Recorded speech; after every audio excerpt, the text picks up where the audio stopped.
केंद्रीय राज्य मंत्री राव इंद्रजीत सिंह ने आज अपनी पुत्री आरती राव का कनीना में नामांकन पत्र दाखिल करवाया। आरती राव को भारतीय जनता पार्टी ने अटेली विधानसभा क्षेत्र से प्रत्याशी बनाया है। उन्होंने कहा कि आरती राव के नामांकन भरवाने के बाद मैं नारनौल जाऊंगा, नारनौल के बाद महेंद्रगढ़ जाऊंगा, महेंद्रगढ़ जब तक पहुंचूंगा मुझे उम्मीद है कि भारतीय जनता पार्टी रामविलास शर्मा को टिकट दे चुकी होगी। केंद्रीय मंत्री राव इंद्रजीत सिंह आज कनीना पहुंचे, जहां उन्होंने अटेली विधानसभा क्षेत्र से भाजपा प्रत्याशी और अपनी पुत्री आरती राव का नामांकन पत्र दाखिल करवाया। आरती राव को भारतीय जनता पार्टी ने अटेली विधानसभा क्षेत्र से अपना प्रत्याशी बनाया है। नामांकन पत्र दाखिल करने के बाद राव इंद्रजीत सिंह ने कहा कि मैंने टिकट दिलवाने का काम किया है और आरती राव के लिए चुनाव जनता लड़ेगी। उन्होंने ये भी कहा कि मेरा प्रभाव गुड़गांव से लेकर नांगल चौधरी तक है, पूरे दक्षिण हरियाणा में है, इसलिए मुझे पूरी उम्मीद है कि इस इलाके की सभी सीटें भारतीय जनता पार्टी जीतेगी। टिकट बंटवारे को लेकर राव इंद्रजीत सिंह ने कहा कि 10 साल पहले जब मैं भारतीय जनता पार्टी में शामिल हुआ था तो उस समय काफी संख्या में मेरे साथी भी भारतीय जनता पार्टी में शामिल हुए थे।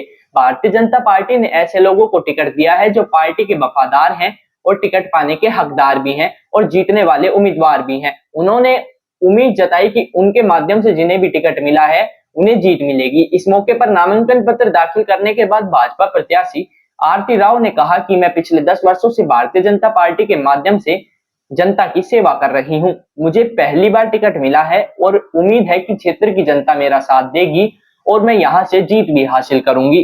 देखो, हम तो प्रयास ही कर सकते हैं, लेकिन फैसला तो जो इंडिविजुअल होता है वो मन से अपनी वोट देता है। तो हम तो नाराजगी के लिए सभी से कहेंगे भी हमारा साथ दो, एक बार तीसरी बार हरियाणा के अंदर भारतीय जनता पार्टी की सरकार बनाओ।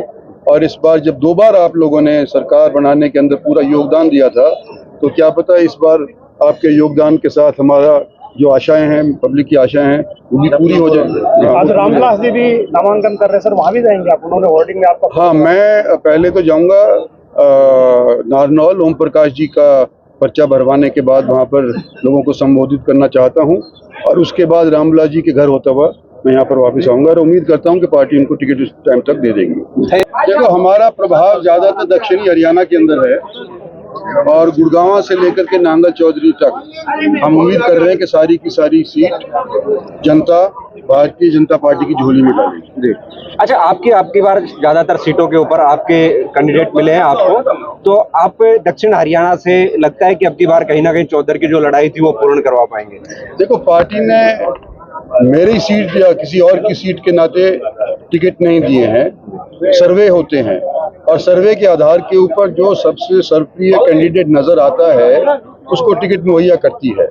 तो मैं समझता हूं कि ये सौभाग्य है कि जो लोग मेरे साथ भारतीय जनता पार्टी के अंदर शामिल हुए थे तो सर्वे के अंदर उनका नाम सबसे अव्वल आया और उनको टिकट मिल गई। आरती राव को टिकट मिली, आज नॉमिनेशन किया है, किस तरह से चुनाव की प्रक्रिया रहेगी, अब क्या क्या रहेगा? चुनाव तो जनता लड़ेगी, हमने तो अपना टिकट दिलवाने का काम कर दिया, अब जनता चुनाव लड़ेगी। सर, अहिरवाल की जनता खुशियां देख रहा था, इसके बारे में क्या?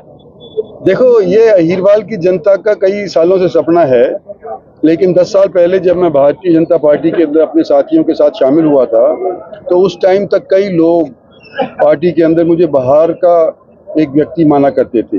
मैं समझता हूं जो मैंने और मेरी बेटी ने 10 साल मशक्कत करी है पार्टी के लिए, तो हमारे को शीर्ष नेतृत्व ने आज के दिन स्वीकार कर दिया। सर, नाराजगी जो है और आज नॉमिनेशन हुआ है, पहली बारी 10 साल के बाद मैं पहली बारी एक टिकट मिला है, मांगती रही हूँ मैं, और मुझे बहुत खुशी है कि भारतीय जनता पार्टी ने इस बारी मुझे टिकट दिया है और मैं लोगों की आशाओं पर पूरी उतरना चाहती हूँ और पूरे मन और लगन से मैं इस इलेक्शन में नीचे आऊंगी और मैं सभी का साथ और आशीर्वाद मांगती हूँ। तो जैसे राव साहब ने भी पहले कहा कि लोगों की आवाज़ उठी थी और लोगों की ये तमन्ना है और जैसे टिकट बांटे गए हैं उसपे लगता है कि सबसे बेहतरीन जो उम्मीदवार हैं दक्षिण हरियाणा के उनको दी गई हैं। तो राव साहब के साथ और आप सभी के सहयोग के साथ अगर हम आने वाले लेजिस्लेटिव असेंबली में सरकार बना सके तो उससे हम भारतीय जनता पार्टी की सरकार बना सके, उससे हम सबके लिए पूरा परिश्रम करेंगे। Thank you.